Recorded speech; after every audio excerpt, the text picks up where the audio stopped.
Hi, my name is Barry Sterling Mitchell. Today is December 28th, 2022, and this is Ben and Barry on football. What's up out there, you guys? This is Ben Dickerson, your co-host.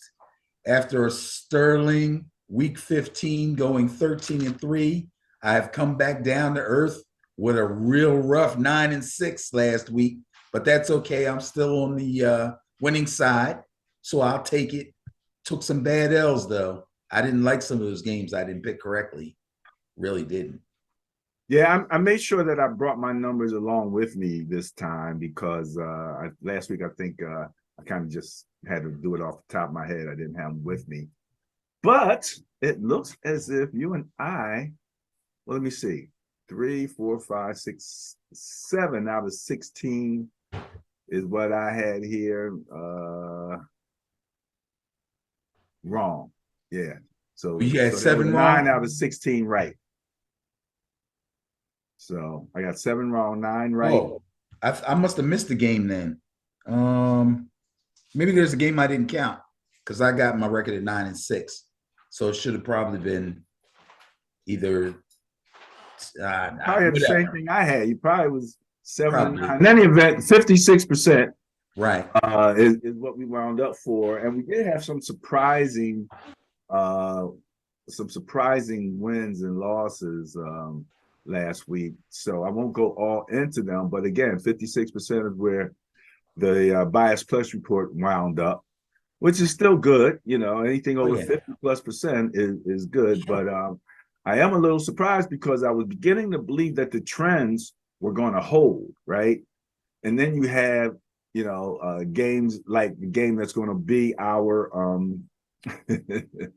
Bias Plus Buster of the week. We had a real buster, and you can probably guess what that is, but hold that until we do the matchups, and then we'll talk about the Bias Plus Buster of the week.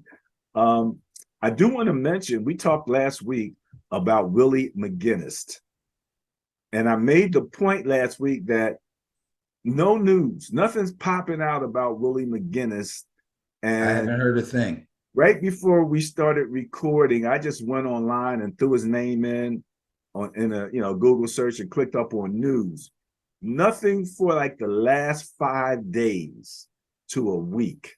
Okay. Wow. I think the world is afraid of Willie McGinnis. Like, that guy's real gangster. We don't want to mess with him. Let's write about Putin. We ain't worried about him. I can't imagine why all this time has gone by and there hasn't been any kind of an update. That's strange. And it's strange to watch MJ. MJ was Ruiz Acosta, MJ Acosta, right? Right. On Total Access, and all of the people on there, and they're just moving right along. Like they don't even know him. Like it's like he was never there, nothing ever happened, nothing changed. It's moving right. They kind of have to do that. Plus, there's nothing to say. If there's nothing on the internet, what the heck are they going to say? Well, what would they say if it was anybody else? You know what I mean? They would just report it. They would say, no, there has been no news. If it was somebody else, they'd say there's still been no news on blah, blah, blah. Right, but they never reported it in the first place.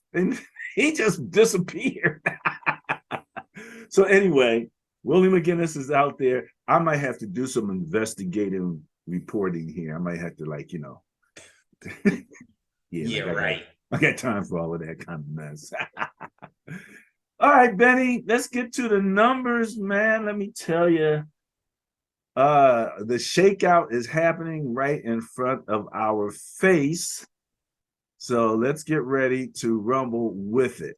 Starting with the Sterling Net Point Power Rankings, looking at rankings 21 through 32. I have in red those teams that have been eliminated, and those teams that are still in black, they're still in the running. There's still some level of a scenario or a numerical probability for them, low as it may be. I'll just run through the names real quick, 21 through 32 in terms of net points.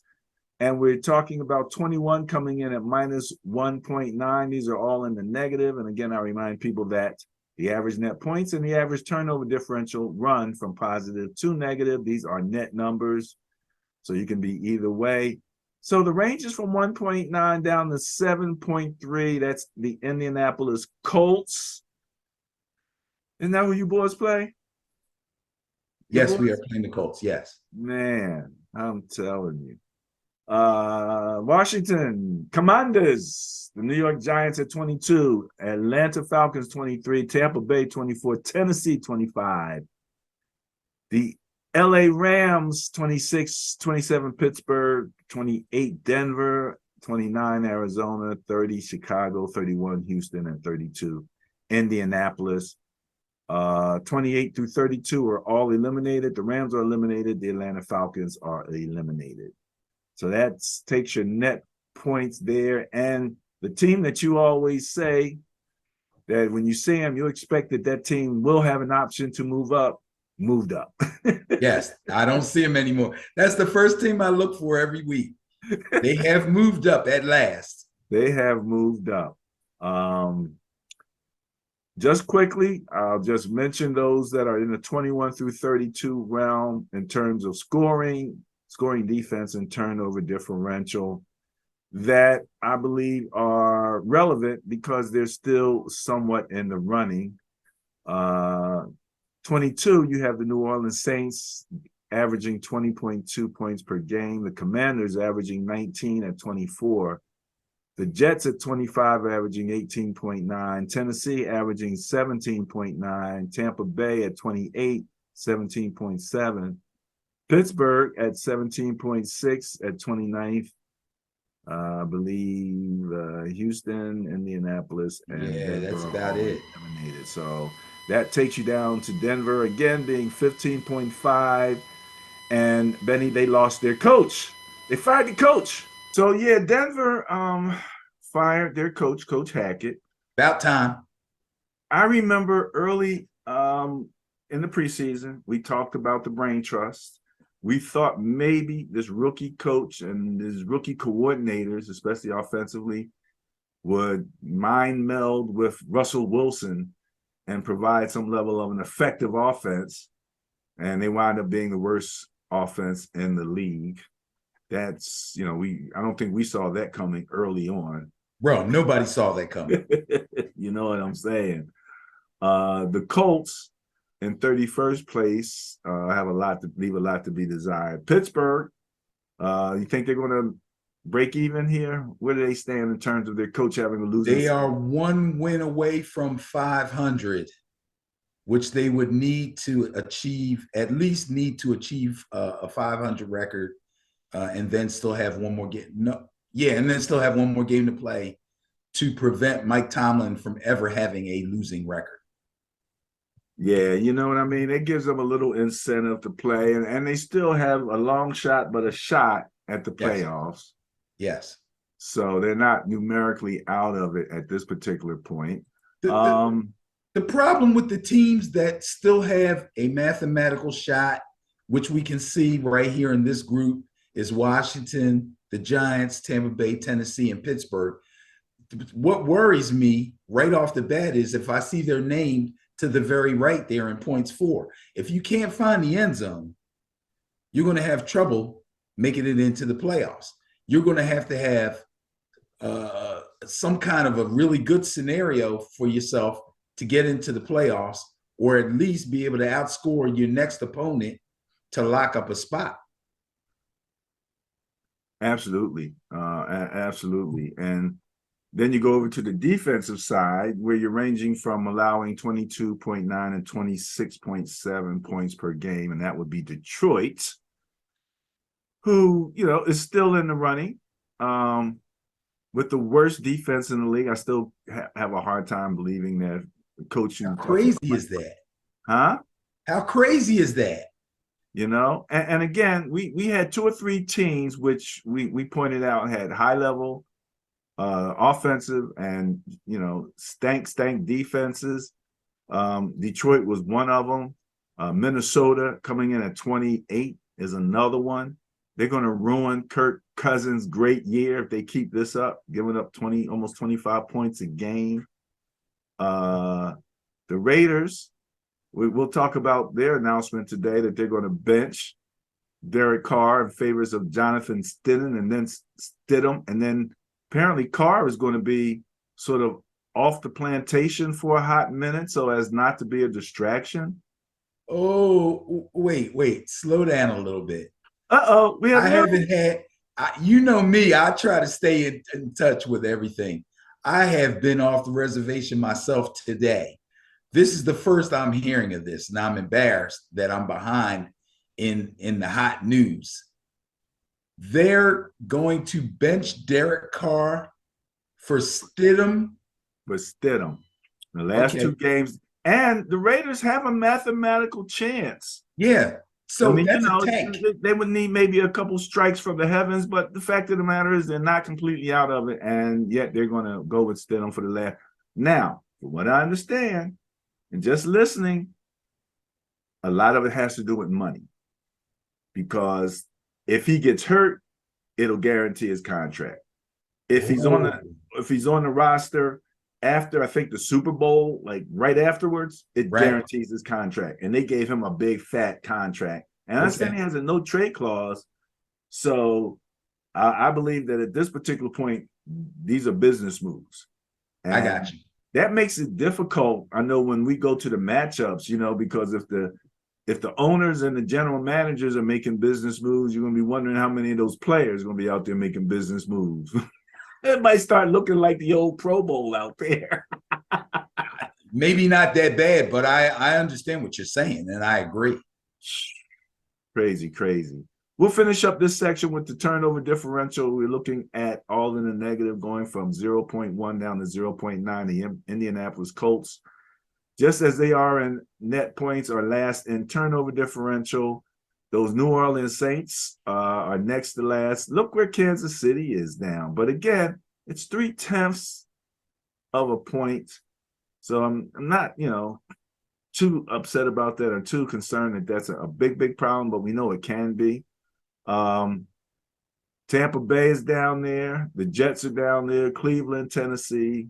The Commanders are 23rd. I was going from 32 up to 21, and then you have Atlanta and Arizona. So that rounds out 21 through 32. Anything on this group before we move forward? Just I'm still a little worried about the LA Chargers there, sitting at number 22 in average points against. But I feel a little bit better about it after watching their last game. The defense actually played really well. I've just kind of been riding the Chargers as a team that was ranked really low for most of the season, but I believed would eventually clinch a playoff spot. So kind of hanging in there with them. I'm also happy at number 22 in average net points for my New York Giants. And the fact that they don't have to go through any weird scenarios right now. They have their own destiny in their own hands and simply need to win. Best situation you can possibly be in when trying to make a playoff spot. So got my fingers crossed for my guys for this weekend. Get it over with, get it done. The other team, I don't know if I mentioned, another one of those teams that had a high performing offense and a defense down in the bottom third is Seattle, at Right. giving up 25.3 points per game, right below Minnesota at 24.9.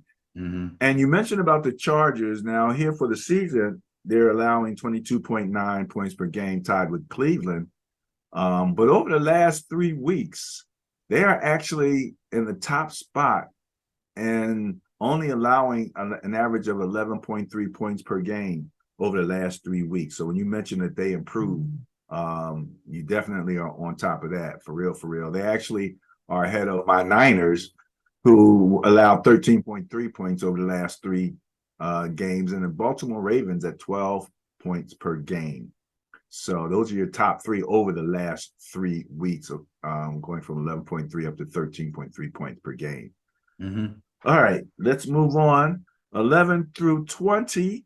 11 in terms of net points, as you can see, this is the turning point from positive to negative. You have your New York Jets at 0.1. On the positive side, everything else is negative.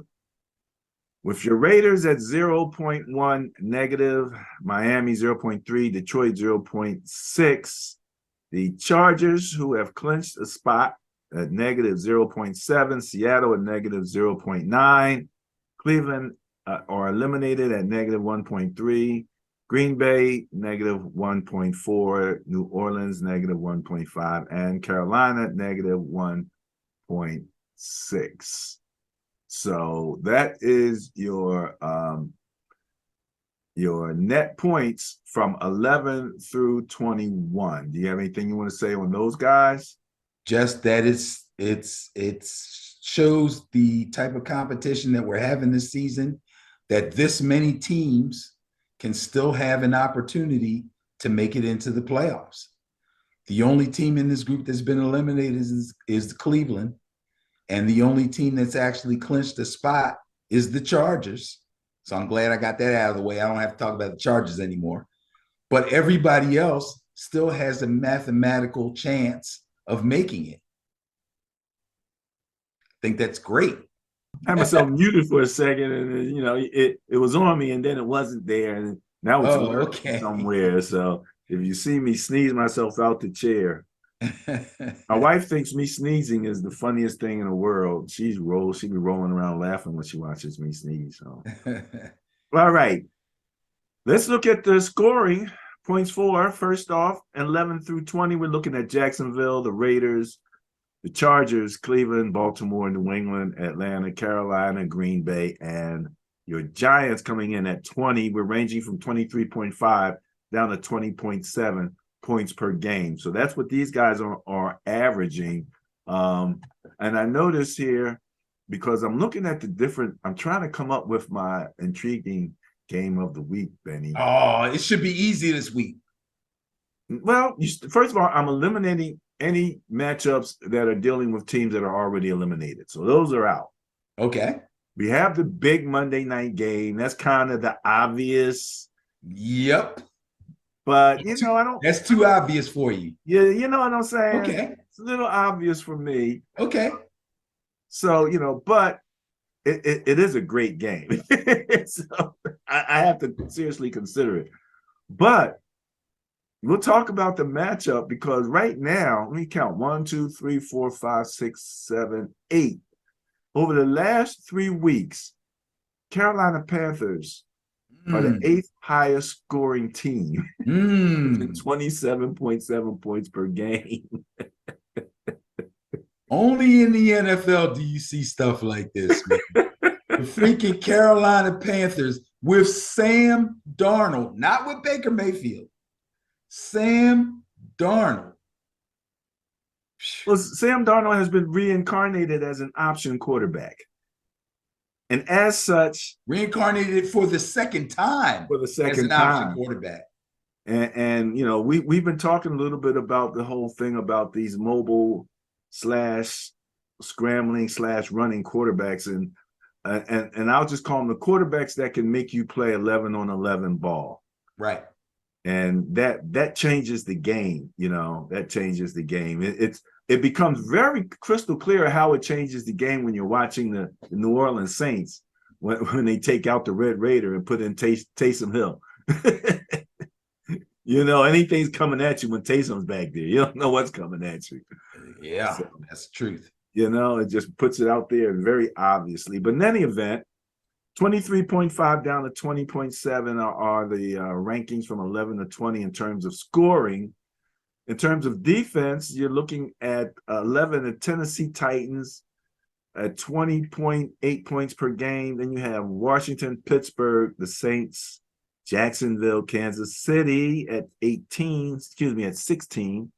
The Rams at 17, Green Bay at 18, Carolina at 19, and 20th, your Giants. So your Giants hold the 20th spot both in scoring and in defense. Ergo, it's easy to see why you guys are on the slight negative side there, net point wise. That's okay. But we're in the top 20 in both. We're in the top 20 relative to turnover differential, coming in at 12. Pittsburgh is 11. You have a tie, Chicago, Buffalo, Green Bay, and Seattle at 0. That takes care of 13 through 16. Then you have another tie from 17 to 20 with Denver, Carolina, the Rams, and Houston all coming in at negative 0.1. So this middle group is not giving up a lot of turnovers, but we know how turnovers can change the game here. Anything you want to say on this group before we move forward? Turnover wise, everybody here is pretty safe. Nobody's too good. Nobody's too bad. They're pretty much giving away just as much as they take away. So that kind of evens itself out. The fact that the Giants are within the top 20 in points for and points against and turnover differential bodes well for my team. They weren't able to make it into the top 20 as far as average net points are concerned, but that's okay. We're right on the cusp of that. So now that I don't have to follow the Chargers from the bottom tier to the middle tier, now I can follow my team as they leap from the bottom tier to the middle tier, which I'm sure will happen this weekend. All right. Leap, you said. Leap. Leap. All right. We're looking for a leap from the Giants. A giant leap. A giant leap for football kind. Ooh, look at all that green, Benny. It's cream of the crop right here. Cream of the crop right there, 1 through 10. Coming in at number 1, still Buffalo. Averaging plus 10.5 net points. So that's their win margin on average. On an average, they're beating a team by a touchdown and a field goal plus. San Francisco's coming in at second place now at plus 9.7, just ahead of the Eagles at plus 9.1. Dallas is right there behind the Eagles at plus 8.7 and Kansas City at plus 7.1. Cincinnati at plus 5.7 and Baltimore plus 3.3. So we just dropped a touchdown on the average net points there from 10.5 down to 3.3. Everyone in that group from 1 through 7 are all playoff qualified at different levels between winning the division and just making the playoffs without having the division determined yet, which is what happens while you have an X beside Philly and Dallas, because that between those two and your Giants and then the Washington Commanders, that the division has not been settled yet. Right. 8th and 9th, you have New England Patriots and the Jacksonville Jaguars at 1.8 and 1.5, and then averaging 0.3. The historic Minnesota Vikings, they're in the playoffs, no doubt about it. But again, the record that these guys have, having a win margin of 0.3 of a point. It's amazing. And they're not just in the playoffs, they have clinched the division. It is no longer the Packers division. There's a new sheriff in town. It's the Minnesota Vikings and Kirk Cousins. And I don't care what the win margin was. They turned those tight win margins. They were loss margins last year. They've changed them into win margins this year. So you got to give them credit for that. Oh, no doubt about it. But we'll see who. I mean, they won the division, no doubt about it. But I don't know after this weekend if they're going to feel like they run the division. We shall see. We'll talk about that. Scoring. Number 1 team. The Gardner Minshew-led Philadelphia Eagles coming in at number 1, 29.7 points per game. Kansas City at 29.2 are bringing in second. Dallas at 28.9 is third. Buffalo at 28 points per game is fourth. Detroit Lions, we talked about them. They're having an elite offense, and the last place defense coming in fifth at 26.1 points per game. Cincinnati's tied with Detroit, coming in at 26.1 points per game. And then in seventh place, you have Minnesota at 25.2. Right behind or right ahead of my San Francisco 49ers, averaging 25 points per game. They've had a steady climb up this thing, and in terms of their offense. Miami's coming in at 24.3, tied with Seattle at 24.3. So again, we talked about Detroit, Minnesota, and Seattle as 3 teams who had top-notch offenses, but defenses were in the lower third. Let's move over to defense. APA average points against in numerical order. Numero uno, my San Francisco 49ers at 15.3 points per game, followed by the Buffalo Bills, 17.5, followed by Baltimore's defense. Baltimore's defense is pretty good, and it seems like they're not getting a lot of recognition. I'm not hearing a lot of people talk about how good Baltimore's defense is. So we have the numbers. They're coming in third, 18.1, just ahead of the Jets, 18.8 points per game. The Patriots at 19.4 points per game. Dallas at 20.2, Tampa Bay 20.3, tied with Denver at 20.3. Again, Denver is the opposite. Top-notch defense in the top 10. Offense, absolutely last at number 32. Cincinnati at 20.4 is ninth and rounding out 10th place. Philadelphia Eagles at 20.5. And I do believe that the Eagles have fallen, and they were much higher over the last few weeks. I've asked people after that last game, especially those pointing the finger at Gardner Minshew, if giving up 40 points wasn't a worse offense. and he did have some turnovers. He had like 3 turnovers. But he scored plenty of points. So, actually, he scored. Their defense did score one, so not all of the points were on offense. Turnover differential. Numero uno, Dallas Cowboys at 0.8 on the plus side. Everybody's on the plus side here. Followed by Philly at 0.6, San Fran 0.5, tied with Baltimore 0.5, Minnesota 0.4, Jacksonville 0.3, tied with New England and the Chargers and the New England and the Chargers. That takes us down to 8th, and then 9th and 10th rounded out. Detroit and the Cincinnati Bengals at 0.2 on the plus side. So, Benny, the Sterling net point power rankings, looking at average net points, average points for, average points against, and average turnover differential. These are our top 10. What say you about this group? I like the group. There's still going to be some movement. The 2 teams that are in this group that haven't really clinched anything yet, one of them, I believe, will in fact clinch something this weekend. The other one will be eliminated. We'll hold that for the next section. But yeah. I mean, this is the point where it's win or go home, just like in the playoffs. Right. You know what I mean? As far as points for and points against, if you're an elite scoring team such as Philadelphia, Kansas City, Dallas, Buffalo, and Detroit, you can probably overcome a little bit of shaky defense. Detroit being at the bottom end of that, since they have the worst defense. But still, because they score the way that they do, and you know what bolsters them?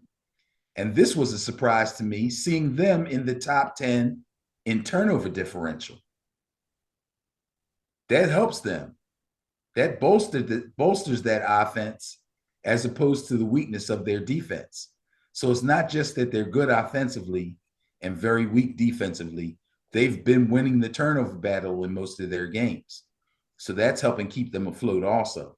And then, of course, teams with elite defenses, they always have a place in my heart. Niners, Bills, Baltimore, like you said, who hasn't been getting a lot of recognition, yet week after week they get it done. The Jets, I believe, are beginning to falter. New England also has been strong all season, but is beginning to falter. And Dallas, who people said early on had a Super Bowl defense. I heard that phrase actually mentioned. A Super Bowl defense has faltered and is now beginning to right the ship a little bit. Although I couldn't tell it by that Eagles game, but that's another story. Denver's not going to be able to hang on. They're just not. Cincinnati's on the rise and Philadelphia's holding steady. So defensively, you're going to see a lot of movement there in this last week too. But the strong offensive teams, I think, are going to remain the strong offensive teams.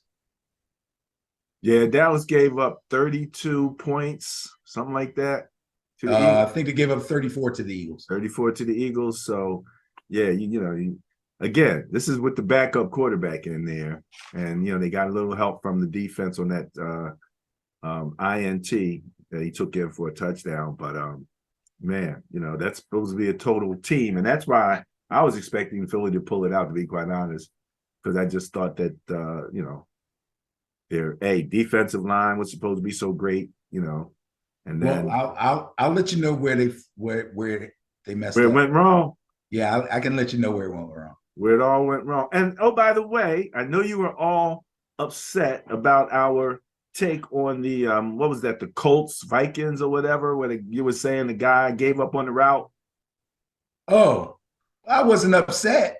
I was right, and you knew I was right, and you were arguing with me for the sake of arguing. But go ahead. No, I did not know you were right. I thought there was a different defense that was there. If you remember, I kept saying I thought they had deep thirds. They did not. I did go back and look at it later, and I could see it more clearly from the all 22. And that's where apparently the defensive back tracked the ball, and the receiver kind of stood there. So Right. you were right on that, no doubt about it. It wasn't the defense I thought it was. I thought it was. So here we go with the Sterling Net Point Power Rankings for Week 16, 2022. Any last words on this before we get to the Bias Plus reports? No, I'm good. I'm ready to talk about these games coming up. There's Games some big coming ones. up. Some big ones. Some big ones. Well, let's see what we're doing on Thursday.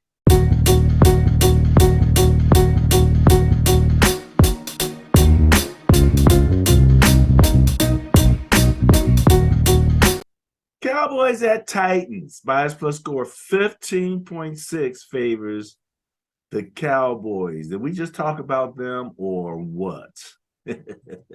Oh, yeah. Oh, yeah, he says. Why do you say, oh yeah?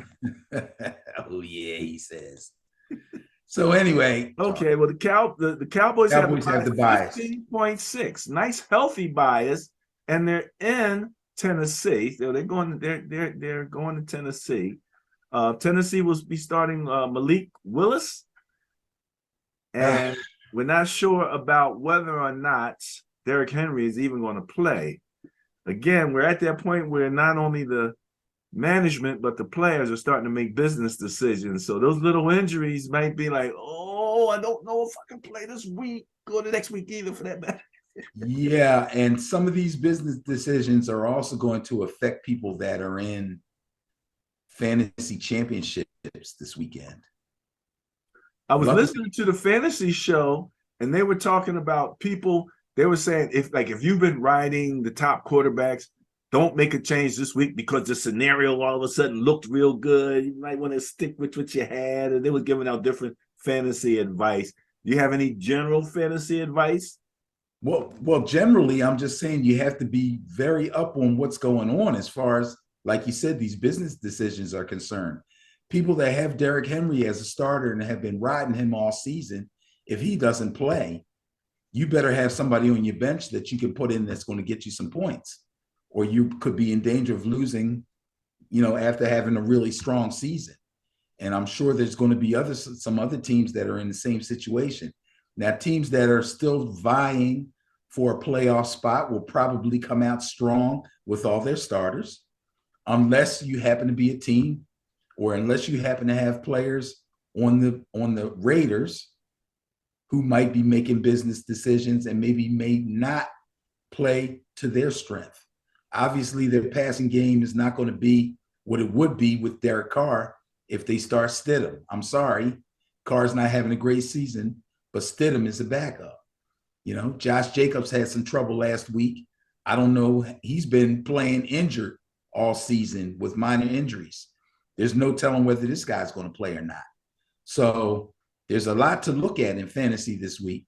I would suggest that you keep up with your players and their practice schedules. Make sure they practice in full. Make sure they don't have any little injuries, and make sure they're not being put on IR or sat down for the season or sat down to wait for the playoffs. things like that, so that you can put in a strong lineup and win your fantasy championship.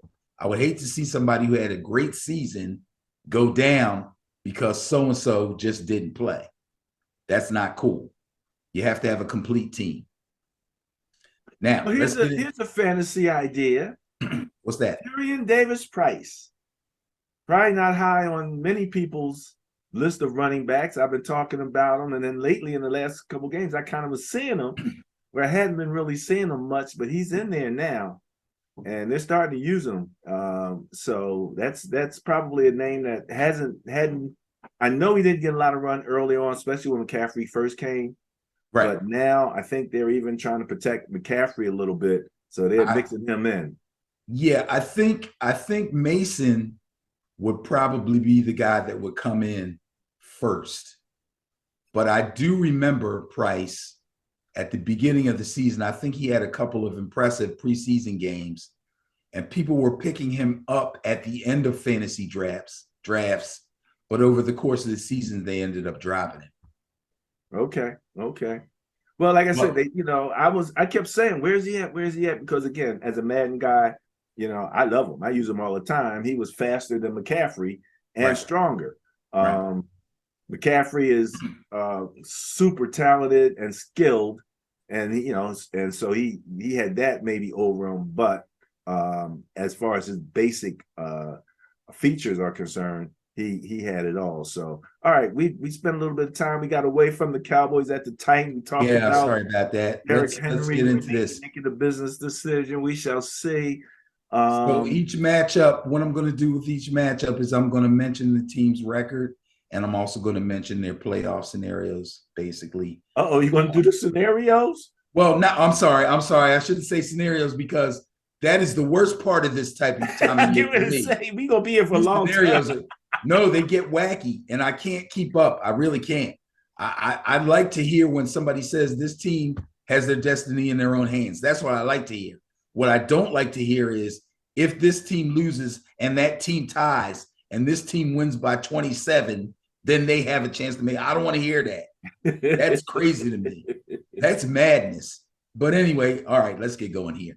So Cowboys got to go down to Tennessee and play the Titans. Cowboys are 11-4. The Titans are 7-8. Obviously, the Cowboys have clinched a playoff berth. The Titans have not. However, they also have not been eliminated.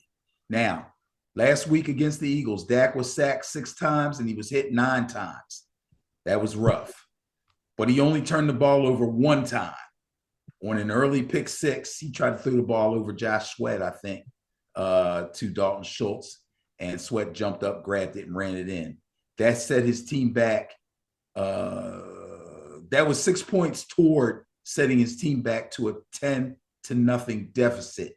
After that, he guided a patient and very balanced offense to come from behind before halftime and then back from another 10-point deficit again in the second half.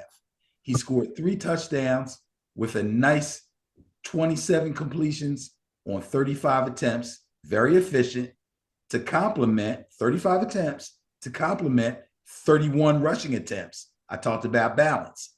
16 by Zeke for 55 yards and a touchdown, and 6 by Dak himself for a nice 41 yards.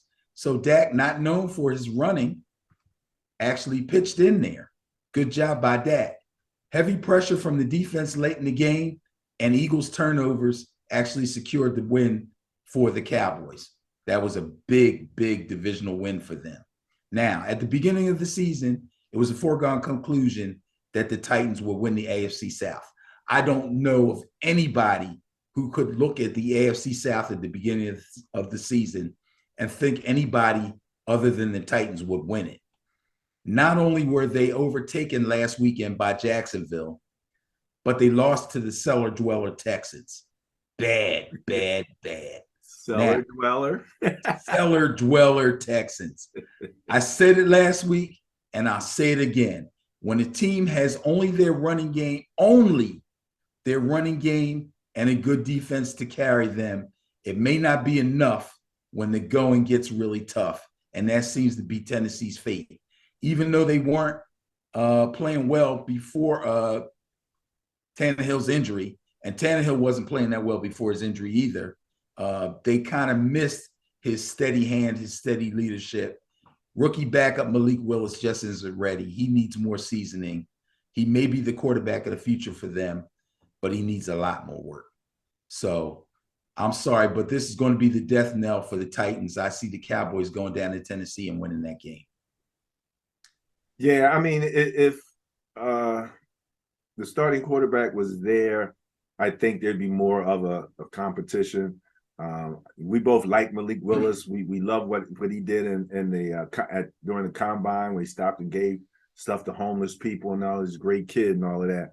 But you're right, he doesn't look like he's quite ready for prime time. And the Cowboys are coming down there looking to knowing that the division is still at hand. So I agree with you 100%. Okay, going with the Cowboys, going with the bias.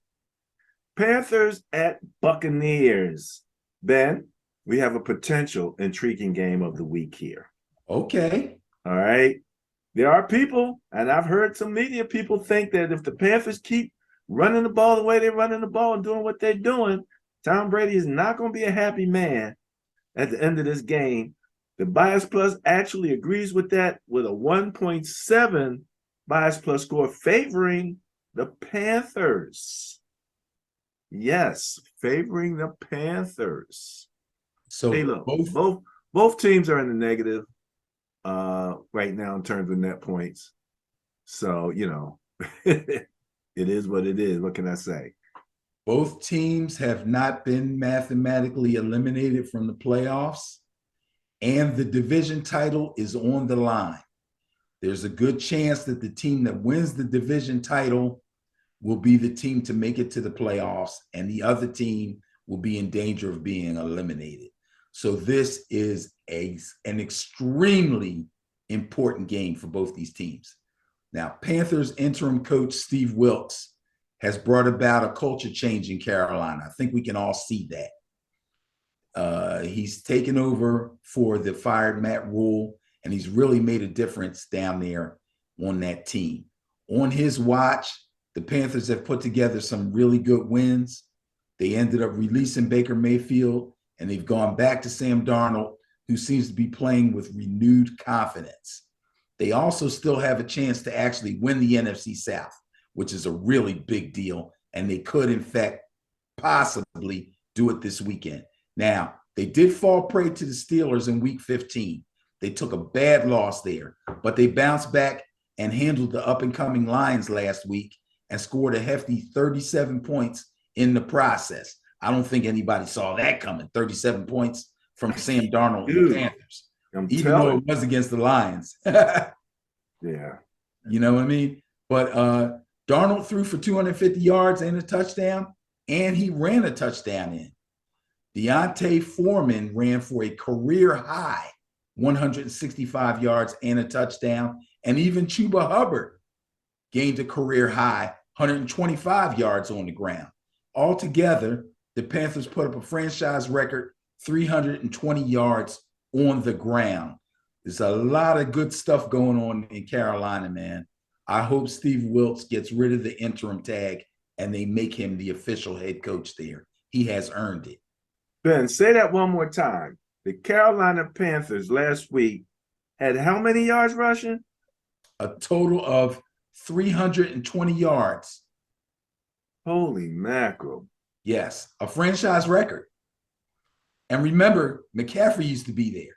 Yeah, right. Exactly. Okay. All right. Well, you're going with the bias? Well, I'm not sure. Let's see. The Bucs are holding on to the division lead right now, but they're not playing very well. Injuries have really taken a toll on both sides of the ball. They've been struggling off and on all season. They struggled against the Cardinals, even though the Cardinals were playing their third-string quarterback, Trace McSorley, and they had to go to overtime to beat them. So, but they got Tom Brady, and they're at home. Boy, this is a tough one. That's why it's an intriguing game. Yeah, possible intriguing game. I tell you what, I really, really, really want Steve Wilks to get that head coaching job permanently. I believe he's going to put something together. I'm going to take the Panthers to win this game. I'm going with the bias. I'm going to take the Panthers. You know, I like Tom Brady. I like the Bucks. Desiree, that Bucks is her team, but I got to go against her on this one. I mean, the Bucks, as much as we talking about the Bucks and all that with and Tom Brady, they're averaging like 16 points per game, right? Over the last 3 weeks, and not much better, over the season. So nothing to brag about. And my thesis. What's my thesis? No Gronk. That's my thesis. Poor Gronk. So, and I understand Gronk said something to the effect, I feel pretty comfortable. I like what I'm doing here. Yeah, he ain't coming back. My life. If he was going to come back, he'd come back to get a couple games under his belt before the playoffs. Yeah. He ain't coming back. He ain't coming back. All right, going with the Panthers, going with the bias? Yes, sir. Saints at Eagles. Okay, make sure I was doing right there. Bias score 16.2. When we say healthy bias, that's a nice healthy bias right there. Yes, it is. Favoring the Eagles.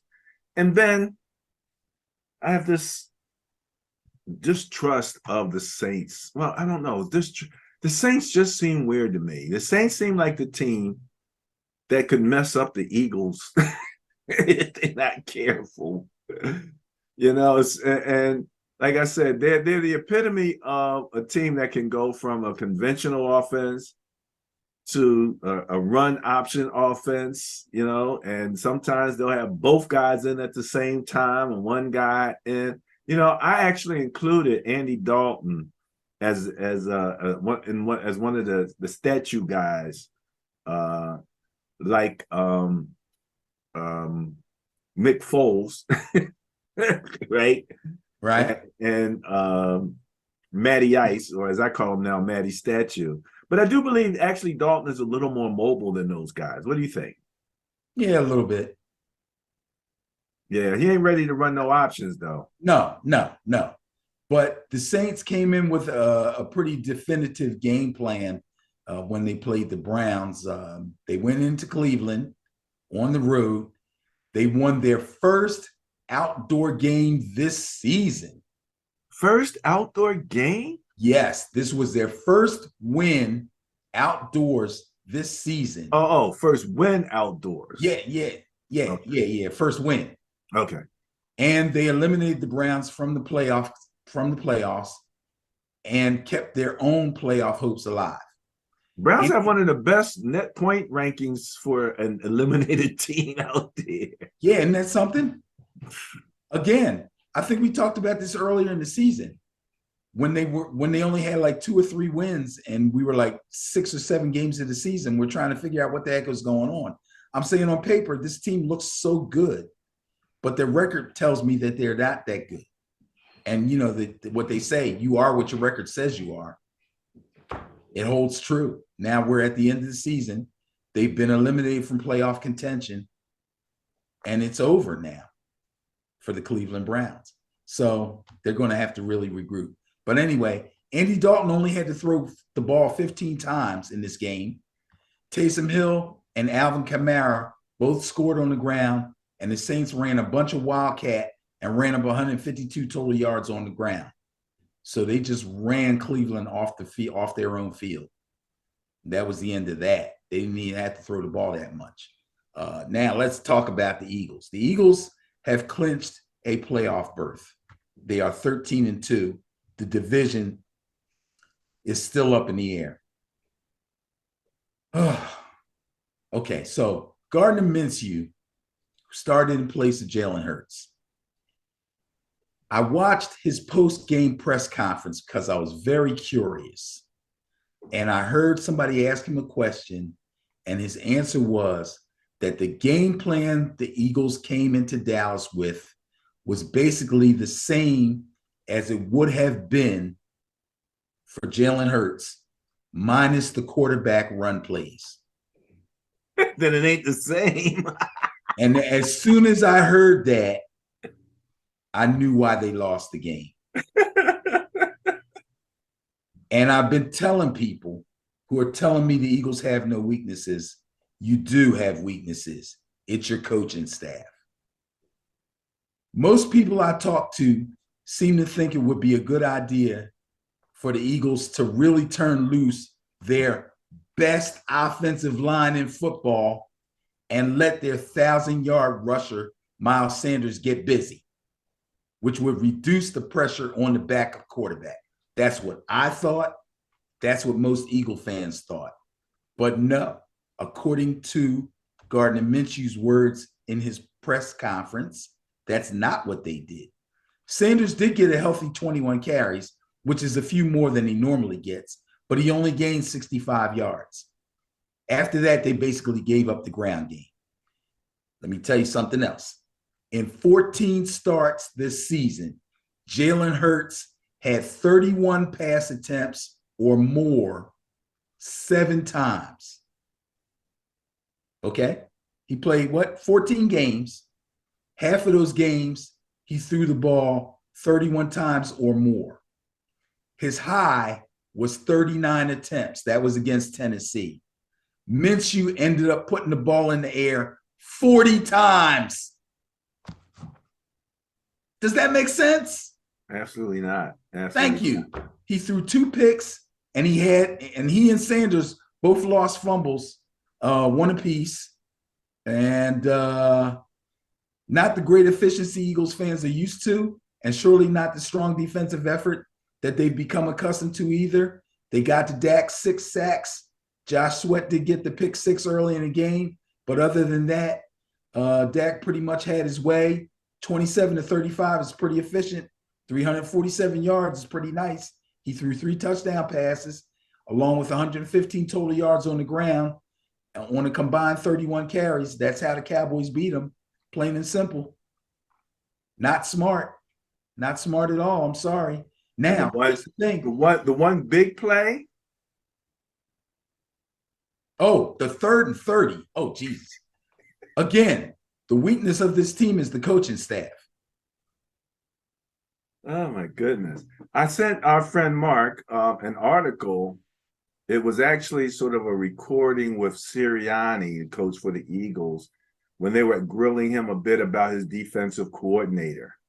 And I sent it to Mark because Mark's been railing against the defensive coordinator. Yeah, he doesn't like him at all. Didn't like him at all. And so I sent him, and I was like, well, yeah, the head coach likes him. And, you know, and the head coach thinks he's going to be, excuse me, in high demand as a head coach. So Mark's like, do you see that? I'm like, I don't know him that well. I can't say, you know. He was in high demand, supposedly, for a head coaching job before this season started. Okay. Now, I don't know. I mean, they're winning. So perhaps he will still be, in that position once the season is over. But as a defensive coordinator, he does a lot of stuff haphazardly, as far as I'm concerned, and puts his players in bad positions, which is something that you really don't want to do. The whole idea, in the words of Andy Reid, is I'm supposed to put the players in the best position to help us win the game or to help them be successful. And that's something that he really doesn't do. I was baffled by this. There's no way you want your backup quarterback throwing the ball 40 times when you supposedly have the best offensive line in football, and you have Miles Sanders, who's got 1,000 yards, over 1,000 yards already. I don't, and he's healthy. And you got Gainwell, and you got Boston. I just don't get it. But what can I say? Now, here's the big question. I know you said the Saints scare you a little bit. They kind of scare me too. And Jalen Hurts seems to be hurt a little bit worse than people were saying. Now, have you heard anything about his shoulder? Because I haven't. Only what you said, that it seems, the injury may be a little worse, and then there's also the question of whether or not they even want to put him in harm's way, since they've already clinched the playoff thing. So that might be part of the decision-making process too. And when they were initially saying that they only expected him to be down for 1 week and that he would be able to come back for the Saints game, the question was, do we want him to come back for the Saints game, or do we want to keep him out? The problem with keeping him out is he loses his rhythm, okay, from not having played for a couple of weeks. And if they clinch the division and they get the bye, then you have week 18, which means nothing. So you don't want to play him then.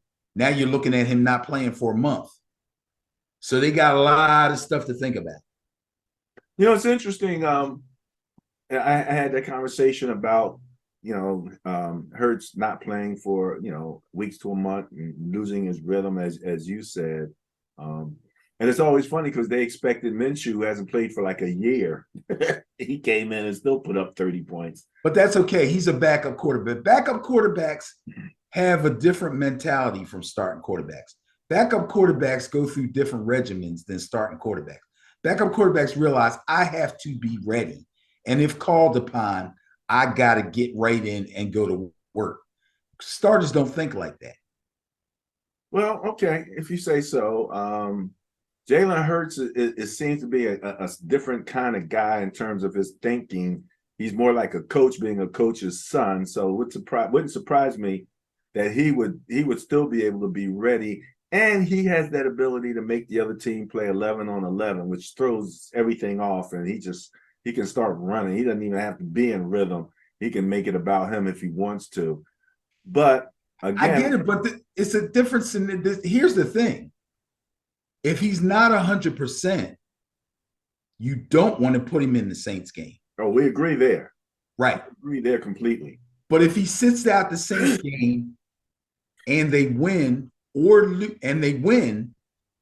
then that means week 18 means nothing. So you don't want to put him out there either. Yeah. No, I agree. If they win the division, it's the business decisions that affect football play on the field. Right. And if they win the division, they get the first round bye, there is no game to play. That's 4 weeks. That's 4 weeks. That's not. All right. We're not going to solve that problem right now. No, we're not. True. So they're favored over the Saints. I think Gardner Minshew can beat the Red Rifle. So I'm going to go with the Eagles. Gardner Minshew can beat the Red Rifle and Taysom Hill. Yeah. Well, when you put it that way, no, yeah, I'm taking the Eagles. Come on. Still going with the Eagles. Yeah, I'm still going with the Eagles. Jaguars at Texans. Well, we know one team is eliminated. And the Jaguars are still hanging in there. Bias plus score of 10 favors the Jaguars. Let's see what we got here. Jaguars at Texans. So the Jaguars have clinched the wild card.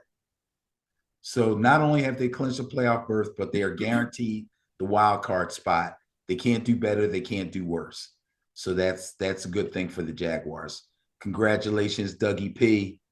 Got your team into the playoffs first time around, and a young team at that. Yeah. Texans have been eliminated, but the Texans, oh, geez. Well, we'll talk about the Texans. Let's talk about the Jags first. They're the team that has to go to Houston and be on the road. They won a big game on the road last week against the Jets. These two teams were going in different directions, obviously. The Jags took over first place in the AFC South away from the Titans, and they continue their quest to win a playoff spot, which they now have done. Trevor Lawrence, the #1 pick overall in the 2021 draft, completely and unequivocally, did I say that right?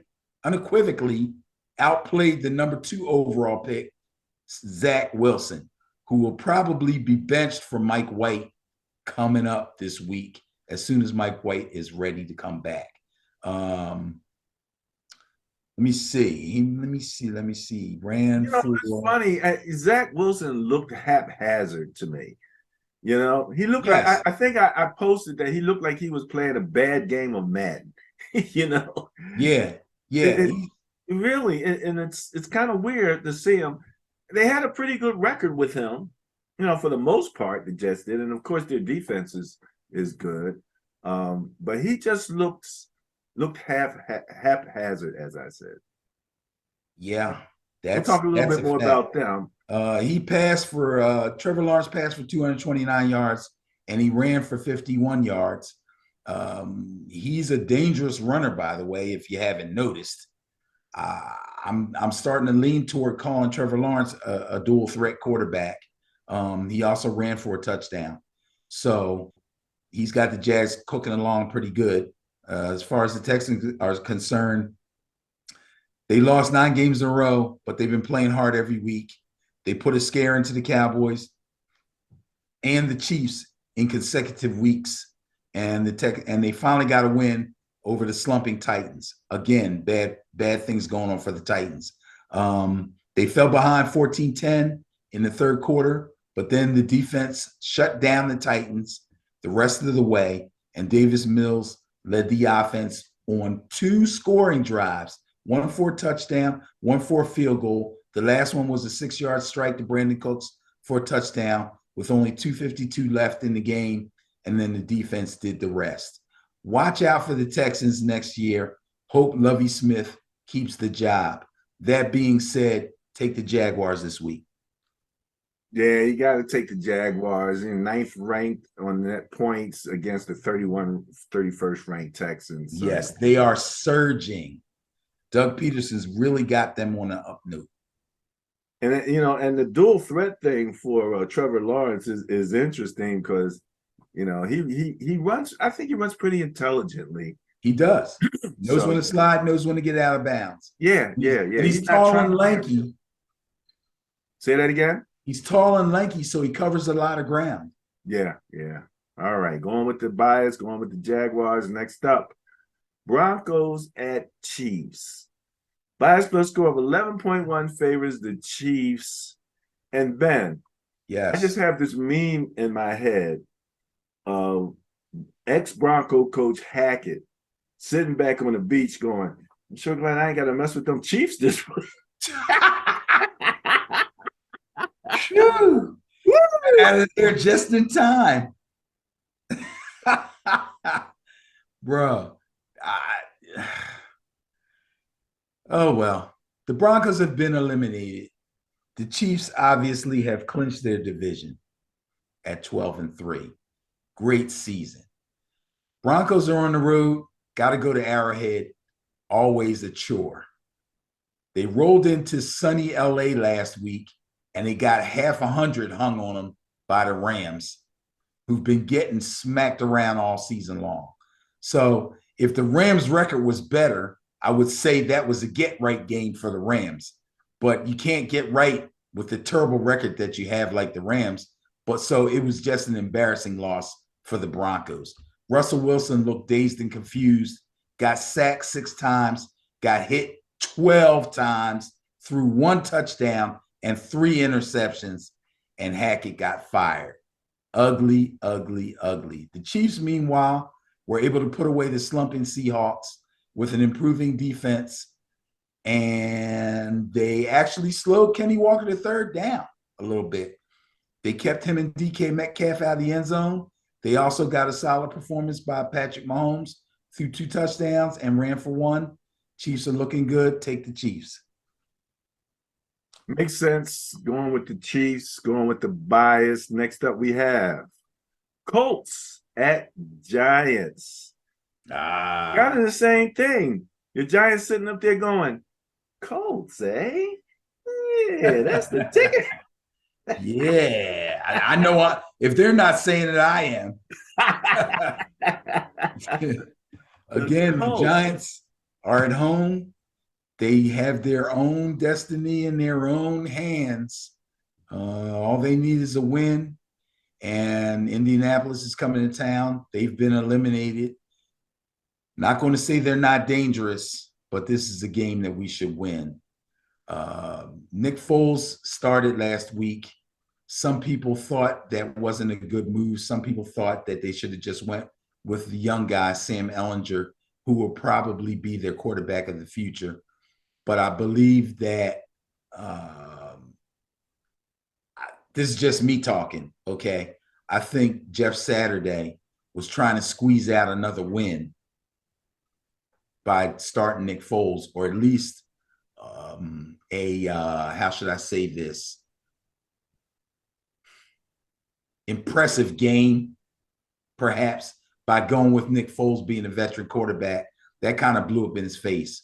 Foles threw 3 interceptions, 0 touchdowns. He got sacked 7 times. He went 0 for 10 on 3rd downs. Oh, my God. So I think it's safe to say we'll probably see Sam Ehlinger the rest of the way. Meanwhile, the Giants needed a win to secure a playoff spot with a difficult matchup on the road against the Vikings. I knew it was going to be tough. I picked them to win. They almost pulled it out. Daniel Jones played really well. He went 30 of 42, 334 yards, which is a lot for Daniel Jones. He threw a touchdown pass, and Saquon had 84 yards and a late touchdown that tied the game at 24, and he did that on only 14 carries. In hindsight, I think maybe they should have run Saquon a little bit more and bounced it out a little bit more, but they didn't. And they left time on the clock for Kirk Cousins. Also, the reason they were in a position to win the game was because the defense actually battled with the high-scoring Minnesota offense, holding them to 24 at that point. I thought was actually a big deal, considering all the points I've seen Minnesota score this year. They held Dalvin Cook to 64 yards rushing, and although Kirk Cousins threw for 3 touchdowns, they sacked him 4 times, they hit him 11 times, and they held him under 300 yards. So the defense did their job. Unfortunately, the Vikes made just enough big plays at the end and set up a 61-yard field goal by kicker Greg Joseph, and he nailed it, and they won the game in the final seconds. Now, this should be an easy one. I'm going to take the Giants. I am going to celebrate after they win this game against the Colts, and we will be in the playoffs, baby. Let's go, Giants. All righty, going with the bias, going with the Giants. Bias plus score is 9.4, favoring the Giants. Next up, Browns, and say it with me, Benny, at the Commanders. Browns at Commanders. I think this is somewhat of an intriguing game also. Now, Cleveland has been eliminated. So that eliminates them from actually becoming an intriguing game. But the Commanders still have some hope. The division is still there to be. I'm not going to say there to be had, but you could have 3 people make the playoffs from the NFC East. Am I correct? If not 4? That is correct. Right now, there's something to fight for. Right now, everybody is still in play. So I don't know if a win by the Giants will knock the Commanders out. Like I said, I haven't looked into everybody's scenarios except the Giants. I know the Giants scenario says that if they win, they are in. So I'm just going to stick with that. But the Commanders do have a chance, whatever that chance may be. And the Browns are eliminated, but the Browns still are not a pushover. So anyway, the Browns lost at home to an indoor team, the New Orleans Saints. That's pretty embarrassing if you ask me. Deshaun Watson didn't handle the cold, windy weather very well either.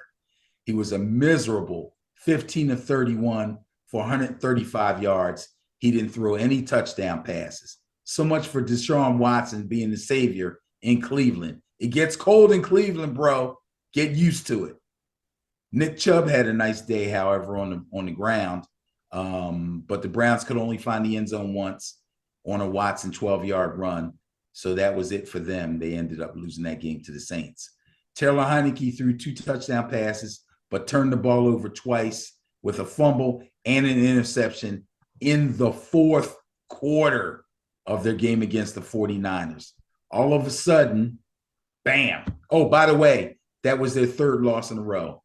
Enter Carson Wentz, back from the dead. I believe Carson Wentz is going to start this game. I am going to say, as much as I don't like Carson Wentz, I believe he will lead the Commanders to victory. I'm going to take the Commanders over the Browns. All right, all right. Yeah, Deshaun, man. I mean, we talking about Jalen Hurts missing a month, and then Rusty and Deshaun Watson looks like he missed a year and a half, 2 years at this particular. That's true. That's true. But he was obviously bothered by the weather. Yeah. Well, again, Texans, right? But I mean, yeah, Yeah, he used to play for Texas, indoor team, yeah. Didn't have to worry about all of that. So, all a right, here you go. climate controlled team. You got what you wanted. Ben's going, however, with the Commanders. Come on, Ben, say it with me, man. Come on. Nah, man, I'm not going to do that. Bears at Lions. Oh my. Bias plus score 6.2 favors the Lions. Even with the stinky defense. That's what I say when the Booba fills up his diapers. I'll be like, stink. But the Lions defense is just that. Bears are right there. They're just kind of in the lower third and everything. So the bias plus score 6.2 favors the Lions. We know they can score. And we don't know what's going to happen with Justin Fields. Are they going to play him? I guess they're going to play him. I don't know why they wouldn't at this particular point, unless they're just trying to protect their investment. Who you got? Yeah, I think that might be up in the air. We're going to have to do some looking at what's going on with some of these teams at the end of the week here, as far as playing certain players and maybe not playing certain players. But the Bears got crushed by Buffalo last week, and now they have to travel to Detroit and deal with that revved up Lions offense. The Bears defense is pretty much a shambles. I don't even know what to say about them, whether Justin Fields plays or not. Personally, if it was up to me, I wouldn't play the guy. I really wouldn't, even against the Lions defense. Now they You would not play Justin Fields? I would not play Justin Fields. I would sit him. All right. He's already been banged up. That's just me. I don't know. Either way, whether he plays or not, I'm going to take the Lions. Last week against the Panthers, it was a pretty much revved up Jared Goff, but not a totally revved up Lions offense. Jared Goff put up really good numbers. He spread the ball around to a whole bunch of different receivers. He threw all three of his touchdown passes to third string tight end Shane Zylstra. I wanted to make sure I said his name, Shane Zylstra. Pretty good. Yeah, he had a big day. That's good for him. Hopefully that works out for him come time for contracts. However, Goff didn't get anything from his running backs. Nothing from Jamal Williams. Nothing from DeAndre. Really looked bad there. And the defense, which we already know is the bottom tier defense, had put up no resistance to the Carolina running backs. Both running backs had the first and the backup running back both had career yardage in that game, and the team itself broke a franchise record for rushing. So that tells you what the Lions defense is about against the run. So in that respect, maybe they will play Justin Fields. I mean, Montgomery played pretty decent, but it wasn't enough to help pull out a win for them. But that being said, like I said, their defense is a shambles. Got to go with the Lions. Going with the Lions, going with the bias. Next up, we have Cardinals at Falcons. Bias plus score 2.8 favors. You have to. I do believe both eliminated teams, correct? Both these teams are eliminated. Cardinals 4-11, Falcons 5-10. The Falcons are at home. Trace McSorley and the Cardinals played extremely hard against the Buccaneers, but we know the Buccaneers are struggling a bit with injuries. But they were still better than the Cardinals, even with all the injuries. Cardinals are just bad right now. The Falcons were actually a game out of first place in the NFC South behind the Bucs, but are now eliminated from playoff contention. They aren't very good, but their quarterback of the future, Desmond Ridder, got a second start under his belt. So that's good for Desmond Ridder. I'm going to take the Falcons being the home team in this one because I like Desmond Ridder. I think he can get it done. Cardinals they're not good. And we'll just throw out there happy retirement to one Mr. J.J. Watt. Right. Maybe he can get himself a few sacks in this game, but it won't be enough to win it. I'm going to take the Cardinals. I'll take the Falcons. Retirement on Twitter, saying it's. He just had a baby. Yeah. And if you go to Ben and Barry on Football Facebook page, I actually looked at his career in terms of his contracts. So I don't think he'll be hurting for any cash anytime soon. No. Even as a DN, he did well. He did very well. Okay, you go. He did really well. And he had a really good career too. A great career. Going with the Falcons, going with the bias. Yes, sir. Next up. My 49ers are going to visit Stidham. The Stidham-led Raiders. Bias plus score 12.6 favors the 49ers. And I think the Raiders are looking at what in their schedule? This week they play us. And then week 18, let me see here. Week 18, I believe they play the Chiefs. So I get the feeling that the coach said, I think we'll just pack it up for this season. Yeah, I think they're packing it in, man. I think they just decided to pack it in, man. Yes. Chiefs at Raiders next week in week 18. So, God, that's awful. Yeah, that's tough deal. But, and I keep thinking about I saw a thing I got on my phone, a little alert. And apparently, Devontae Adams is like, well, look, we got to go out there and do the best we can. So he's still acting like he's ready to go play. He's going to go put his best foot forward. He's always going to be. He has to. And Stidham, needs to make sure that he targets him because he'll pull your feet out the fire and off throws. But 12.6 favors the 49ers. Let's go, baby. Let's go get them. Who you got? Yeah, Niners clinched the division, NFC West. They get to go to Vegas. Hopefully they find a little time to have some fun while they're in Vegas. Brock Purdy, my man. I'm loving Brock Purdy right now. I do not take kindly to anybody calling Brock Purdy a game manager. He's better than that. I don't want to go crazy over this guy, okay? But he's better than that. He got off to a bit of a sluggish start this weekend against the Commanders, but eventually he got himself together and he went to work. He was a tidy 15 of 22, didn't have to throw the ball a lot, 234 yards, but he made two really nice throws to George Kittle. And George Kittle made some really nice catch and run after the catch to score touchdowns on both of those throws. They also, both of those throws kind of broke the game open because they both occurred in the third quarter. And after that, the defense pretty much took over with a late strip sack and an interception to pretty much put the Commanders out of their misery. The Raiders embarrassed themselves in Pittsburgh. The usually reliable Josh Jacobs had nowhere to run. Derek Carr threw 3 interceptions. It's a mess over there in Vegas. Take the 49ers in an easy win. They asked the Niner coach, our coach, Shanahan, about the future in terms of quarterback with Purdy playing so well. And of course, he doesn't have time to talk about that stuff. I don't have time to think about that stuff. But I do.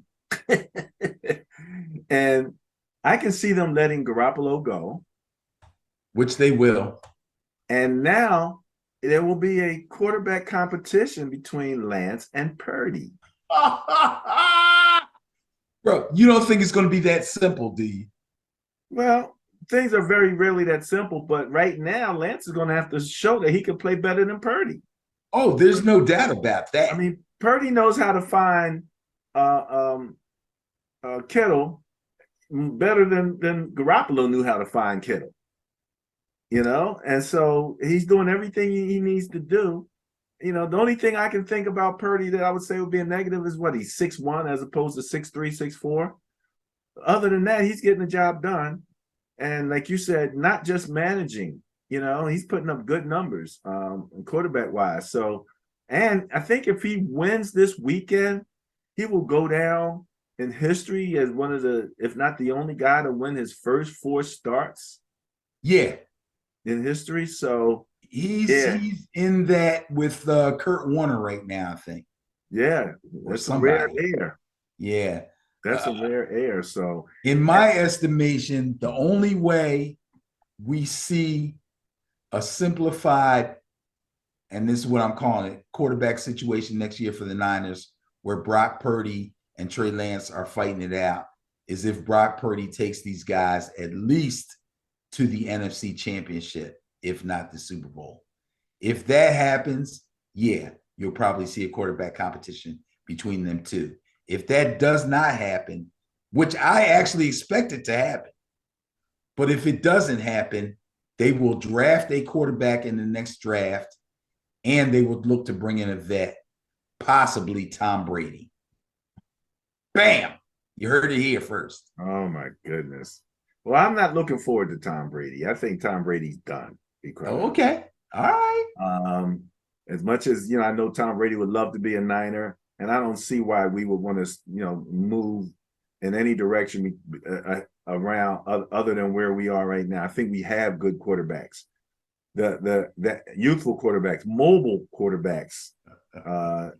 And then secondly, I don't know what draft picks we got left because we gave them all up for Trey Lance. You didn't give them all up. You got some late round picks. You got Purdy with the last pick in the draft.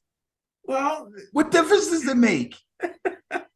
Well, you said, I tell you, they're going to draft a quarterback. Picks. Is that what you're saying? They're going to draft a quarterback, and they're going to look to bring somebody in. And Tom Brady will not be with the Bucs next year. He will either be with the Niners, the Dolphins, or I'm not sure who the third team is. But he ain't going out like this. Okay. All right. Well, we got your position on record. You are also going with the Niners. Bias plus score 12.6, going with the bias. Correct. All right. There we go on that one. What's next? Jets at Seahawks. Bias plus score of 0.2. Wow. Favors the Seahawks. Two teams. Ooh. Same record. Both have a chance still to make the playoffs. This game might determine somebody's fate. Both teams have taken some bad losses lately after showing signs of progress earlier in the season. Zach Wilson looked bad again, and the fans are clamoring for the return of Mike White. And I wouldn't be surprised if the players in that locker room are clamoring for Mike White too. Geno Smith was being mentioned in the MVP conversation for a minute. Now the Hawks have lost their third game in a row, and the offense is in a funk. Rookie running back Kenny Walker III was able to gain 107 yards on the ground, but couldn't get into the end zone. Tyler Lockett was out with a hand injury. I believe he had surgery on his hand or a finger, but he may be back this week. But without him in there, the Chiefs were able to corral DK Metcalf and not let him get loose enough to hurt them. I am going to go with the Seahawks at home in this game. I think the Jets are pretty much out of gas.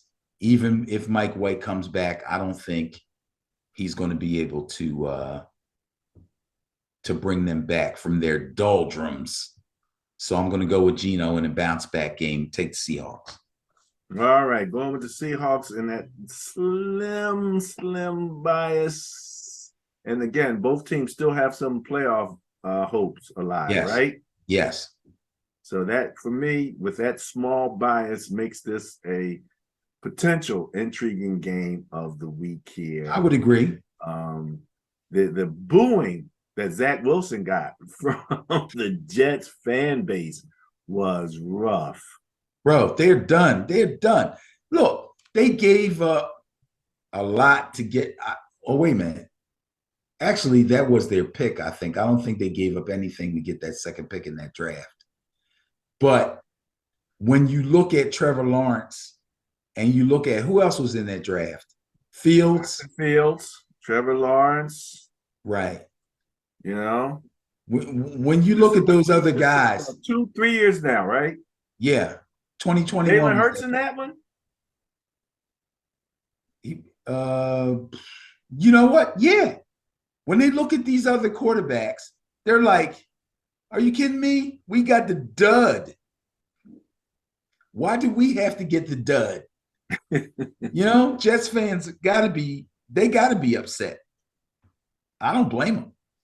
I I'd don't be blame them upset. either. Jets, just the only team I have any family that ever played for. All right. I like saying that. Seahawks. You're going with the bias, going with the Seahawks. Yes, sir. All right. Next up, Vikings at Packers. Now, this is what I was talking about. Are the Vikings going to still feel like they're in control of the division after this one? Bias plus score of 3.3, which is right around what the Vikings win by generally, favors the Vikings. Well, they are in control of the division. They have won the division. It's over. I'm not disputing that. I'm just talking about their feelings. You mean are they going to feel like they are actually the best team in their division? If they lose to the Packers. Well, sir, that is a good question. But I will say this. Small bias, intriguing game. Small bias, intriguing game, but they have clinched the division, and the Packers are still kind of on the outside looking in with a chance and a 7-8 record. Now, Kirk Cousins had to put together a last-minute drive to get the Vikings in range for a big-time game-winning 61-yard field goal by Greg Joseph in order to beat the Giants 27-24 as time expired. Thrilling ending to a game. Unfortunately, my Giants came out on a losing end. That hurt me badly. But they did put up a good fight. The Giants D didn't make it easy, and they kept the game in close, and Kirk Cousins was not to be denied, unfortunately. He was sacked 4 times. He took 11 hits, but he did throw 3 touchdowns, and he made some great throws on that last drive to get them in line for that 61-yard field goal. So I got to give him credit for that. As far as the Packers are concerned, a few weeks ago, I personally thought the Packers were just about ready to pack it in. But with likely wins against the Bears and the Rams and an unlikely win last week against the Dolphins, I picked the Dolphins to win that game, and the Packers pulled it out. Their playoff hopes are still alive. They fell behind the Dolphins 20-13 at halftime. The defense intercepted Tua 3 times in the fourth quarter, and the points off of turnovers got the Packers the win. It was pretty thrilling win, pretty convincing win, good showing by the defense. I would say that Aaron Rodgers looks really, really comfortable and confident, but I think the Vikings are going to go up there and put these boys out of their misery. I'm sticking with Kirk Cousins and the Vikings. Your boy Kirk Cousins. Yep. All righty. Well, let me see here. You're going with the Vikings, going with the bias. Yep. Rams at Chargers. Bias plus score 4.4 favors the Chargers. Can the Rams do it again? Can they do it again? Baker Mayfield threw 2 touchdown passes, and Cam Akers ran for 118 yards and a career-high 3 touchdowns. I thought Cam Akers was done. Really, I thought he was done. This was a resurgent game for him. Hopefully, this gets his career back on track because I like Cam Akers.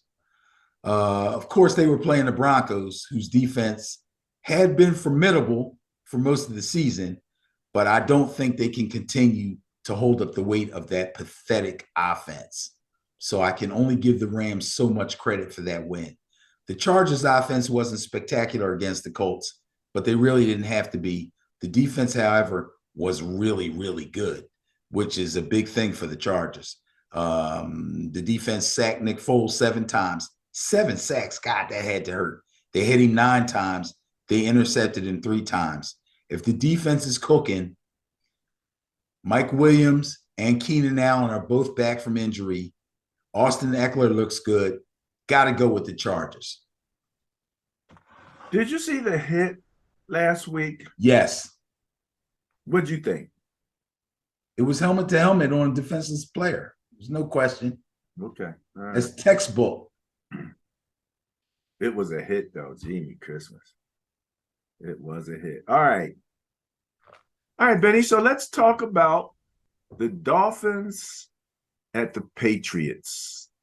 Bias plus score of 4.5 favors the Patriots. Wow.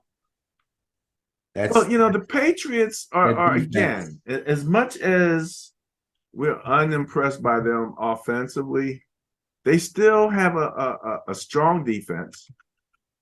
They are a defensive-minded team. They've always, Belichick has always done well relative to that. Their defense is rated 5th, only allowing 19.4 points per game. That's as opposed to the Dolphins, whose defense is rated 27th, allowing 24.7 points per game. So when you put it all together, it looks like the Dolphins, and again, the Patriots, the Dolphins' net points is negative 0.3, and the Patriots are positive 1.8. So it's not a big gap, but it leans toward the Patriots. Okay. Well, I got to say it. The Dolphins are in trouble. They took a 20-13 lead in the halftime versus the Packers, and they got shut out in the second half. Tua threw 1 touchdown. He threw 3 interceptions, and now he's back in concussion protocol.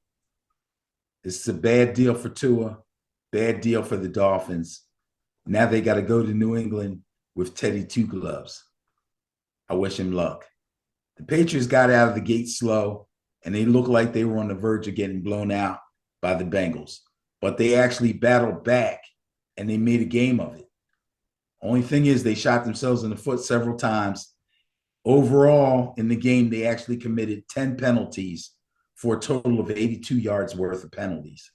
That's a bad, bad look for the Patriots. I got a funny feeling Teddy Two Gloves goes into New England and wins this game. I'm taking the Dolphins. Now I'm really sticking my neck out on this one. You are, and the one thing going for you might be the weather. And we all in the north on this northeast corridor have a warm spell coming up, pushing up toward 50 degrees as we move further and further into the week.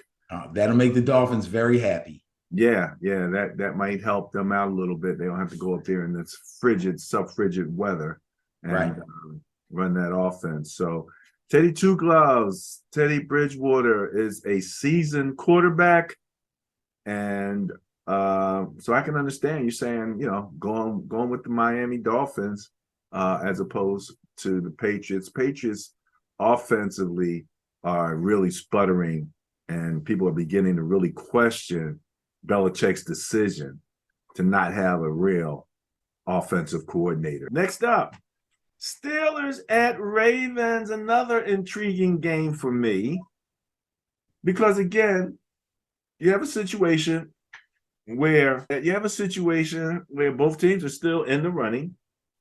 The Ravens, their defense has done good, has done well. The Steelers have played pretty well. They had a big win.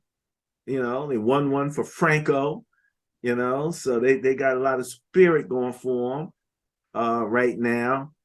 But the bias plus score of 8.6, even with a backup quarterback, favors the Ravens. Yes. And the Steelers, I guess, are playing with their backup too, right? I don't even know who. No, they actually played with Kenny Pickett last week. And he's the backup, though. I'm saying that because at the beginning of the season. To who? Trubisky? And yeah, that was the starter at the beginning of the season. Okay. So the starter has been benched for the backup. Okay. I'm talking about. Which makes the backup the starter, We got the same thing going on when we talk about the Commanders, okay? So I understand what you're saying. So we'll stick with that. Yes.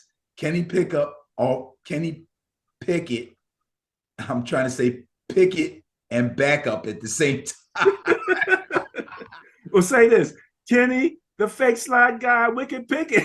No, I'm not going through all that. Here it is. Okay. Pickett will start. The Steelers are 7-8. They need one more win to finish at 500 so that Mike Tomlin does not have a losing season. And then in week 18, it's anybody's ball game. So we'll see what happens. But this is week 17, and they got to go to Baltimore and play the Ravens, their arch nemesis. Now, the Steelers are still in contention for a playoff spot. The Ravens have actually clinched a playoff spot. They're 10-5. It was the golden anniversary for the Immaculate Reception this past weekend. But the biggest guest for the evening was Franco Harris, and he passed away a few days before the game. So the ceremony that they had planned at halftime with Steeler greats like Mean Joe Green and Mel Blount in attendance kind of turned into a memorial service for Franco. Either way, the current Steelers did Franco proud and kept their slim playoff hopes alive. As far as the Ravens are concerned, backup quarterback Tyler Huntley threw a TD pass in the first quarter. They got a couple field goals, I think. And then the defense held on, kept Atlanta out of the end zone, only allowed them to get field goals, end up getting a win and getting their playoff spot. I like Mike Tomlin. I love the way the Steelers are playing hard for him, but they're not going to beat the Ravens. I'm not sure if Lamar is going to be ready to play, but even if he isn't, Tyler Huntley has kind of got the locker room here right now. They believe in him, even though he's the backup, and I like the Ravens to win this game. All right, going with the bias, going with the Ravens. Bias plus score 8.6. Not bad, a little over a touchdown. Talked about everything, but this game, the Monday night matchup, Bills at Bengals, bias plus score of 4 favors the Bills. This is Pythagorean theorem, Ben. That's 1 turnover differential right there. This is a tough game. Not only is it going to be a tough game to call, it's going to be a tough game for each of the two teams playing. And it's tough on me to call because I love the Bills. Everybody who knows me knows I love the Bills. The only team I love more than the Bills is my actual team that I'm a fan of, which is the New York Giants. But as far as AFC teams are concerned, I love the Bills. I have been slowly and steadily falling in love with the Bengals. Oh my God. Another woman. Yeah, it's crazy. It's crazy. Now, last week, the Bills pummeled the Bears, but Josh Allen threw 2 more interceptions. One of them was in the red zone again, I think. Not good. The Bengals actually needed a red zone turnover, was a fumble, to hold off the Patriots, who were driving to go ahead at the end of the game.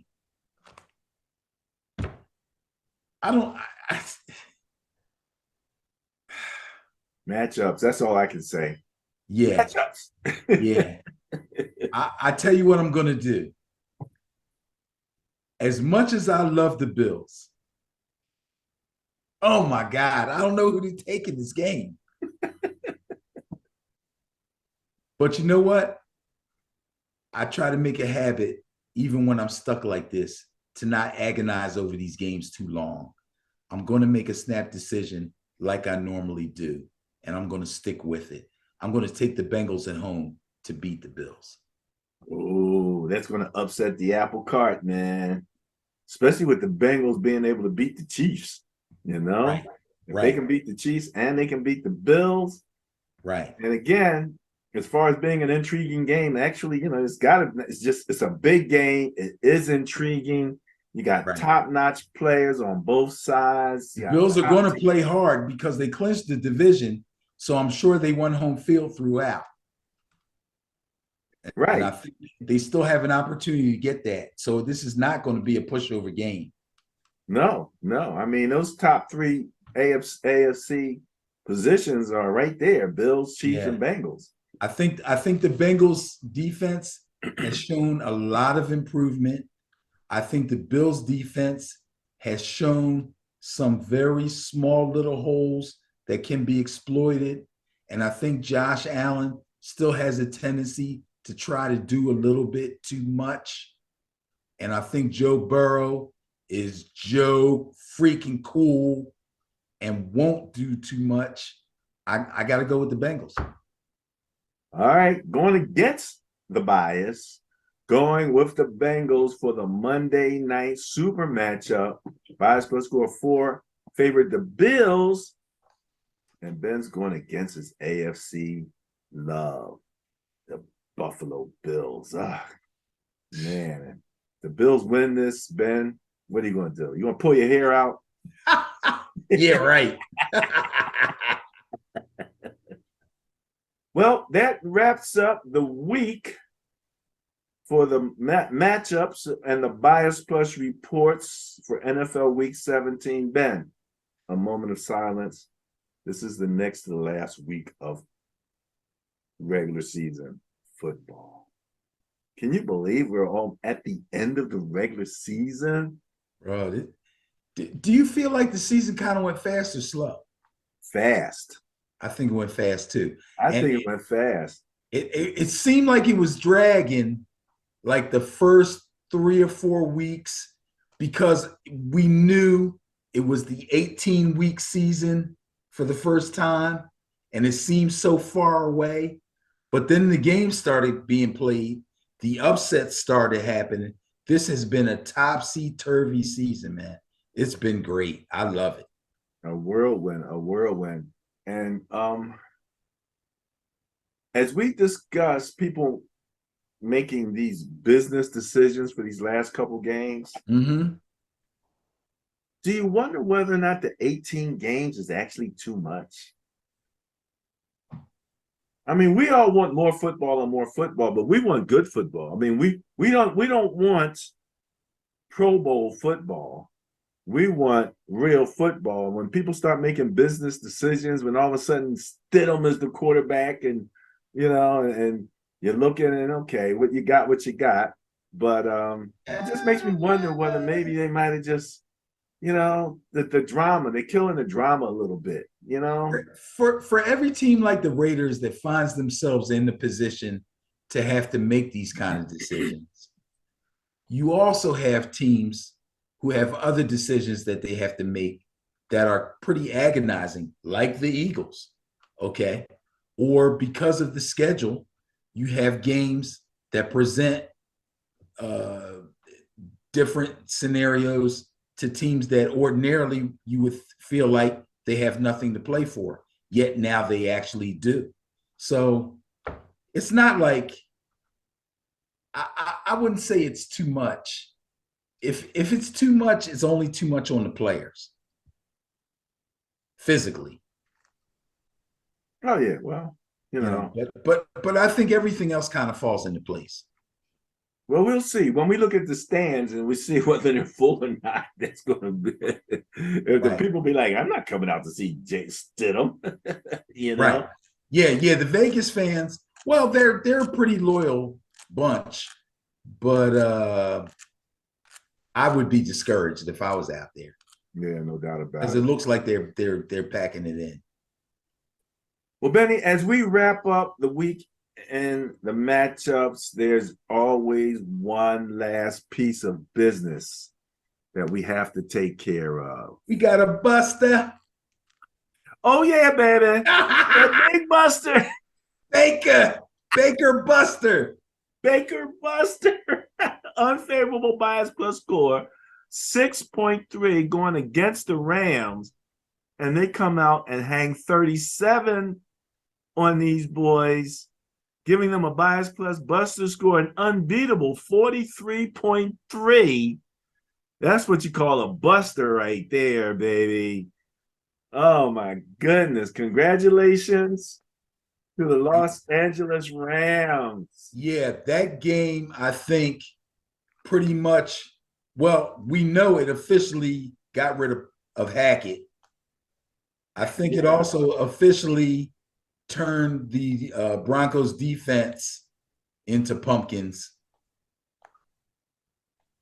It's ridiculous. This whole thing in Denver is it's a total farce. It's crazy. Nobody saw this coming. Nobody thought. Now, I did think that it was a good chance that the Broncos would end up in last place in the division. But that's because I felt so highly about the division as a whole, and I felt so highly about the young quarterbacks in the division. I thought either the Broncos or the Raiders would be bringing up the rear, with the Chargers and the Chiefs obviously out in front. But I had no idea the Broncos were going to tank like this. It's horrible. It's embarrassing. I tell you. And Baker Mayfield may have just gotten himself a contract. Yes, sir. You know, people are playing for contracts now at this point, you know, as you That's get correct. up. And you know, the Baker, you think he would back up Stafford given the opportunity, or you think he's ready to again try to go for that starting position? I'm thinking, well, I don't know. I don't know what kind of opportunities may present themselves for him. But right now, today, I would hope that he's thinking that being with this team and this offense and Sean McVay is probably the best thing for him, especially considering the mess that he's been through in the first part of his career with all the different head coaches, all the different OCs, all the different teammates. You know what I mean? All the stuff he has had to put up with and get blamed for. This is probably the best place for him to be. And if it means he has to back up Stafford for a year or two, because let's face it, Stafford ain't got that much longer to go. Yeah, yeah. And I think Stafford's, you know, he's got a history of some injuries too. Yes. And he's different from a guy like Brady, where he's been really banged up. See, Brady really hasn't been banged up. Stafford's been banged up. And he's played through a lot of that. He's had years and years and years of futility and was able to get the back end of his career, win a Super Bowl, and be on a contender. If he puts in another year, gets himself a nice little contract, and goes out a winner or not, I think his career will be complete and he'll be happy with it. Baker's still young. Yeah, yeah. Baker's what? Baker can't be what, 25? Is Baker in that 3-year group of quarterbacks we were talking about? He might be 4. No, he's like 4. Yeah, that's what I'm thinking. He's maybe 25 years old. Yeah, yeah. Him and Sean McVay could probably make pretty good music together. Well, they're doing pretty good for right now. You right know, now, I mean, he's looked well behind that offensive yep. Line and doing pretty good for himself. So congratulations to Baker Mayfield and the LA Rams, the Bias Plus Buster of the Week for NFL Week 16 of the 2022 season. All righty. Well, Benny, we did it again. We did it again. Got through the matchup, 16 games, and I think that we are going to be as excited going into week 18 as anything, because after last week with the 56% win that we had with the Bias Plus, and you were about the same, it's hard to say who's going to do what, and people making business decisions, and yeah, Stidham's going to come out and play like Tom Brady, and we're going to be like, "What happened? We didn't expect it." Yeah, there's no telling what the heck is going to happen now. We won't even be able to even speculate until more information starts coming in about who's playing and who's not.